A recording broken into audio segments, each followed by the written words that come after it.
നേർവീതി പ്രഭാഷണ പരമ്പരയിലേക്ക് ഏവർക്കും സ്വാഗതം.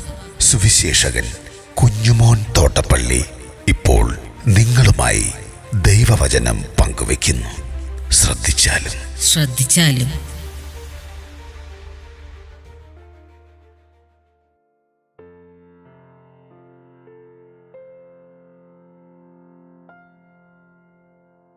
ശിഷ്യർ 5000 ഉയരാൻ ഇടയാക്കി. ദൈവനാമത്തിന് മഹത്വം ഉണ്ടാകട്ടെ. അപ്പോസ്തലപ്രവൃത്തികളുടെ പുസ്തകം 4-ാം അധ്യായത്തിന് 1 മുതൽ 4 വരെ ഉള്ള വാക്യങ്ങൾ ഞാൻ വായിക്കുന്നത് ശ്രദ്ധിച്ചാൽ, അവർ ജനത്തോട് സംസാരിച്ചു കൊണ്ടിരിക്കുമ്പോൾ പുരോഹിതന്മാരും ദേവാലയത്തിലെ പടനായകരും സാദുക്യരും അവരുടെ നേരെ വന്നു. അവർ ജനത്തെ ഉപദേശിക്കാലും മരിച്ചവരിൽ നിന്നുള്ള പുനരുത്ഥാനത്തെ യേശുക്രിസ്തുവിന്റെ ദൃഷ്ടാന്തത്താൽ അറിയിക്കാതെ നീരസപ്പെട്ടു. അവരെ പിടിച്ച് വൈകുന്നേരം കൊണ്ട് പിറ്റേന്നാൾ വരെ കാവലിലാക്കി. എന്നാൽ വചനം കേട്ടവരിൽ പലരും വിശ്വസിച്ചു. പുരുഷന്മാരുടെ എണ്ണം 5000-ഓളമായി.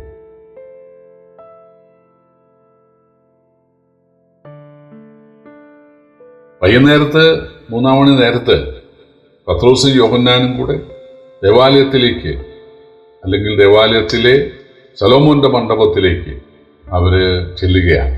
അവിടെ വരുന്ന ആളുകളോട് സുവിശേഷം പറയാമല്ലോ എന്ന് വിചാരിച്ചാണ് അവർ പോകുന്നത്. പക്ഷേ അവിടെ എത്തുന്നതിന് മുമ്പ് തന്നെ അതിൻ്റെ വാതിക്കൽ, സുന്ദരമെന്ന ദേവാലയ ഗോപുരവാതിക്കലുള്ള ഒരു ജന്മനാ മുടന്തനായ 40 വയസ്സുകാരനെ രക്ഷയെങ്കിലേക്ക് നടത്താൻ, അല്ലെങ്കിൽ അവൻ്റെ മുടന്ത് മാറ്റാൻ, യേശുക്രിസ്തുവിലെ വിശ്വാസം അവന് പകർന്നു കൊടുക്കുവാൻ ഇടയായി. 2 ആളുകൾ ഓടിക്കൂടി, ശലോമോന്റെ മണ്ഡപത്തിൽ ഓടിക്കൂടി. അപ്പോൾ പത്രോസ് അവരോട്, ഞങ്ങളുടെ ഭക്തി കൊണ്ടോ ഞങ്ങളുടെ പ്രാർത്ഥന കൊണ്ടോ ഞങ്ങളുടെ വിശ്വാസം കൊണ്ടോ അല്ല ഈ ബലഹീന മനുഷ്യൻ, ജന്മനാ മുടന്തനായ ഈ 40 വയസ്സുകാരൻ, അദ്ദേഹം യേശുക്രിസ്തു ദൈവമാണെന്ന്, യേശു വാഗ്ദാനപ്രകാരം മനുഷ്യനായി ഭൂമിയിൽ വന്നവനാണെന്ന്, പ്രവചനപ്രകാരം ജനിച്ച് ജീവിച്ച് മരിച്ച് അടക്കപ്പെട്ട് ഉയർത്തെഴുന്നേറ്റ് ജീവിക്കുന്നവനാണെന്ന് വിശ്വസിച്ചു.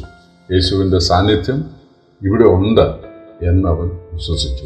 ആ വിശ്വാസമാണ് ഇവൻ ആരോഗ്യം വരുവാൻ, നടക്കാൻ കാരണമായത്.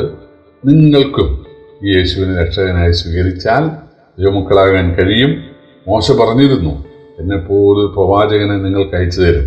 എന്നെ യഹൂദന്മാർ തള്ളി, പക്ഷെ കൃത്യസമയത്ത് ദൈവം എനിക്ക് മോശയ്ക്ക് പ്രത്യക്ഷനായി സംസാരിച്ചു, ധൈര്യപ്പെടുത്തി, ഫറവോന്റെ അടുത്തേക്ക് അയച്ചു. ഏത് ഫറവോൻ തന്നെ കൊല്ലാൻ ഒരുങ്ങിയോ അതേ ഫറവോൻ പേടിച്ച് വിറച്ച് അവസാനം അനുമതി നൽകി, സ്വാതന്ത്ര്യം നൽകി. അങ്ങനെ 72 പേരാണ് ഇസ്രായേലിലേക്ക് കൊണ്ടുപോയതെങ്കിൽ ഇവിടെ ഇതാ 6 ലക്ഷം പുരുഷന്മാരുമായിട്ട് വരികയാണ്. അപ്പോൾ പുരുഷന്മാർ തന്നെ അത്രയും, പിന്നെ അതിലേറെ സ്ത്രീകൾ. അപ്പോൾ വലിയൊരു ജനാവലിയുമായിട്ട് മോശ അവരെ പിടിപ്പിക്കുകയാണ്. പക്ഷെ മോശ പറഞ്ഞു, എന്നെപ്പോലൊരു പ്രവാചകനെ നിങ്ങൾക്ക് എഴുന്നേൽപ്പിച്ചു തരും. അവനെയും ആളുകൾ തള്ളിക്കളയും, പക്ഷേ ദൈവനെ നിങ്ങളുടെ മധ്യ ഉയർത്തും എന്ന് പറഞ്ഞു യേശു 3-ാം നാൾ ഉയർത്ത കാര്യം പത്രോസ് പ്രസംഗിച്ചു. തുടർന്ന് പറയുകയാണ്, അബ്രഹാം എന്നോട് ദൈവം പറഞ്ഞു, നിന്റെ സന്തതി മൂലം ലോകം അനുഗ്രഹിക്കപ്പെടും. ലോകത്തിലെ സകല ജാതികളും അബ്രഹാമിൻ്റെ സന്തതിയായി ജനിച്ച യേശു മൂലമാണ് ലോകത്തിലെ സകല ജാതികളും അനുഗ്രഹിക്കപ്പെടാൻ പോകുന്നത്. അതുകൊണ്ട് നിങ്ങൾക്കും യേശുവിനെ കൊന്ന ഒരു പാപം നിങ്ങൾക്കുണ്ട്, എന്നാൽ നിങ്ങളറിയാതെ അത് ചെയ്തതാണ്. യേശുവിനെ രക്ഷകനായി സ്വീകരിച്ചാൽ നിങ്ങളുടെ പാപങ്ങൾ യേശു ക്ഷമിച്ചു തരും എന്ന് വളരെ ധൈര്യത്തോടെ പത്രോസ് പ്രസംഗിച്ചു. അപ്പോൾ ജനങ്ങളിങ്ങനെ തടിച്ചുകൂടുകയാണ് ശലോമോന്റെ മണ്ഡപത്തിൽ. അപ്പോൾ മഹാപുരോഹിതന്മാർ, ശാസ്ത്രിമാർ, പടനായകന്മാർ, സാധുക്യര്, പുരോഹിതന്മാർ ഉൾപ്പെടെ അടുത്തൊന്ന് പറഞ്ഞു, നിങ്ങളെന്താണ് ഈ പറയുന്നത്? മരിച്ചവരുടെ പുനരുത്ഥാനത്തെ യേശുവിൻ്റെ ദൃഷ്ടാന്തത്താൽ നിങ്ങൾ സാക്ഷിക്കുന്നു. അത് എവിടെ? ഞങ്ങളുടെ ദേവാലയത്തിൽ. ഇവർ ദേവാലയ ബന്ധമൊക്കെ വിട്ട് പോയവരാണ് ഈ അപ്പോസ്തലന്മാർ. അവർ ദേവാലയം കള്ളന്മാരുടെ ഗുഹയാണെന്ന് പറഞ്ഞാൽ യേശുവിൻ്റെ ആളുകളാണ്. ആ ദേവാലയത്തിലെ പുരോഹിതനൊക്കെ 30 വെള്ളിക്കാശ് കൊടുത്താണ് യേശുവിനെ പിടിച്ചത്. മഹാപുരോഹിതനാണ് ചെന്ന് പീലാത്തോസിനോടൊക്കെ പറഞ്ഞ് യേശുവിനെ കുരിശിക്കണമെന്ന് പറഞ്ഞത്. അവിടെ പത്രോസ് യോഹന്നാനും കൂടെ ചെന്നിരിക്കുകയാണ്. അവർക്ക് ദേഷ്യം വരാതിരിക്കുമോ? അവർ നീരസപ്പെട്ടു. അവർ യേശുവിനെ പിടിച്ചതുപോലെ ഇവരെയും പിടിച്ചു, ബന്ധിച്ചു, ഇവരെ തടവിലാക്കാൻ പറഞ്ഞു. തീർച്ചയായിട്ടും ഒരു കുറ്റക്കാരെ പിടിക്കുമ്പോൾ പല പ്രയോഗമൊക്കെ നടത്തും, ചെറിയ ദേഹോത്തരമൊക്കെ ചെയ്തു എന്ന് പറയാം, ചെറുതോ വലുതോ. പക്ഷേ ഒരു പ്രകോപനവുമില്ലാതെ അപ്പോസ്തലന്മാർ കുഞ്ഞാടിനെ പോലെ അത് സഹിച്ചു, യേശു സഹിച്ചതുപോലെ. പക്ഷെ ഇതൊക്കെ നോക്കിക്കൊണ്ടിരുന്ന യഹൂദന്മാര്, അവർക്ക് ഒരു കാര്യം മനസ്സിലായി, വാസ്തവത്തിൽ ഇവർ യേശുവിനോട് കൂടെയുള്ളവരാണ്, യേശു ദൈവമാണ്, നമുക്കാണ് അബദ്ധം പറ്റിയത്. അതുകൊണ്ട് അവിടെ കൂടി നിന്ന ആളുകളെല്ലാം വിശ്വാസികളാകാനിടയായി, അവർ സ്നാനപ്പെടാൻ തീരുമാനമെടുക്കാനിടയായി, അവർ ഈ അപ്പോസ്തലന്മാരോട് ചേരാൻ സന്നദ്ധരായി. അങ്ങനെ 3000 ആയിരുന്നത് 2000 കൂടെ ഇപ്പം 5000 ആകാൻ ഇടയായി തീർന്നു. പ്രിയപ്പെട്ടവരെ, ക്രൈസ്തവ സഭയ്ക്ക് ഏത് കാലത്ത് ഉപദ്രവമാണ്. 1-ാം നൂറ്റാണ്ടിൽ ആദ്യം യഹൂദന്മാരാണ് അവരെ ഉപദ്രവിച്ചത്. പിന്നീട് റോമാക്കാരുടെ ഉപദ്രവം ഉണ്ടായി. പിന്നീട് മറ്റ് രാഷ്ട്രീയക്കാരുടെ, മറ്റ് മതവിഭാഗങ്ങളുടെ ഉപദ്രവങ്ങളുണ്ട്. പക്ഷേ ബൈബിളിനെയോ ക്രിസ്ത്യാനിത്വത്തെയോ സുവിശേഷത്തെയോ ഇല്ലാതെയാക്കുവാൻ ഒരു ഭരണാധികാരിക്കും ഒരു രാഷ്ട്രീയ കക്ഷിക്കും തത്വചിന്തയ്ക്കും സാധിച്ചിട്ടില്ല. കാരണം യേശു പറഞ്ഞത് ലോകാവസാനത്തോളം നിങ്ങൾ പ്രസംഗിക്കുക എന്നാണ്. പ്രിയപ്പെട്ടവരെ, അത് അപങ്കുരം തുടരുകയാണ്. ചില സ്ഥലത്തൊക്കെ ചില തടസ്സങ്ങൾ സൃഷ്ടിക്കാൻ ആളുകൾ കഴിഞ്ഞു എന്ന് വരാം. അതൊക്കെ ദൈവം അനുവദിക്കുന്നതാണ്.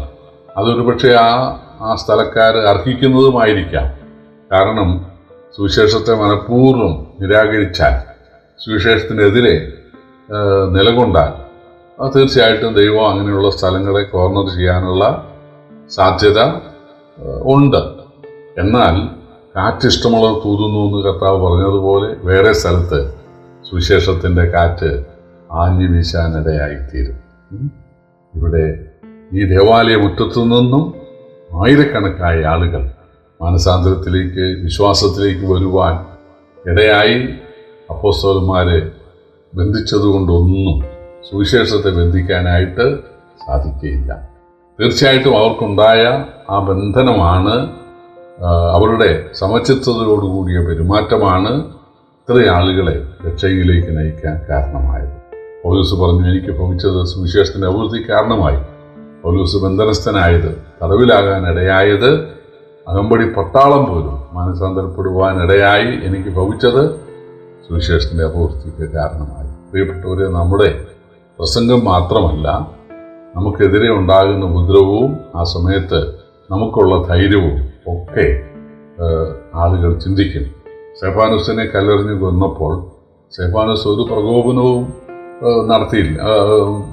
ഉണ്ടായില്ല. സ്തെഫാനോസിന് സന്തോഷവും സഹിക്കുകയും ആ ശത്രുക്കൾക്ക് വേണ്ടി പ്രാർത്ഥിക്കുകയും ചെയ്തതിൻ്റെ അടിസ്ഥാനത്തിലാണ് പൗലോസിന് ഒരു മനമാറ്റം ഉണ്ടാകാനിടയായതും ദമസ്കോസിൽ വെച്ച് നീ ആരാണ് കർത്താവേ എന്ന് ചോദിക്കാൻ ഇടയായതും. ആ പൗലോസ് പിന്നീട് തൻ്റെ സാക്ഷ്യത്തിൽ പറയുന്നുണ്ട്, സ്തെഫാനോസിനെ കൊന്നതിന് ഞാൻ സമ്മതം കൊടുത്ത ആളായിരുന്നു എന്ന്. പ്രിയപ്പെട്ടവരെ, കർത്താവായ യേശു ദൈവത്തിൻ്റെ മനുഷ്യാവതാരമാണ്. ആ യേശു മനുഷ്യർക്കത് രക്ഷിക്കാനാണ് കുരിശിൽ യാഗമായത്, ഉയർത്തെഴുന്നേറ്റ് അദൃശ്യനായി ജീവിക്കുന്നത്. ആ യേശുവിനെ സകല ആളുകളും, ഏത് ജാതിയായാലും ഏത് മതമായാലും ഏത് ഭാഷയായാലും ലോകത്തിലെ സകല ആളുകളും അറിഞ്ഞ്, അനുസരിച്ച്, ആരാധിച്ച്, ബഹുമാനിച്ച് ജീവിക്കാൻ കടപ്പെട്ടവരാണ്. ആ ഒരു തിരിച്ചറിവ് ദൈവം അവർക്ക് നൽകട്ടെ. കർത്താവിൻ്റെ വലിയ നാമം വാഴ്ത്തപ്പെടുമാറാകട്ടെ.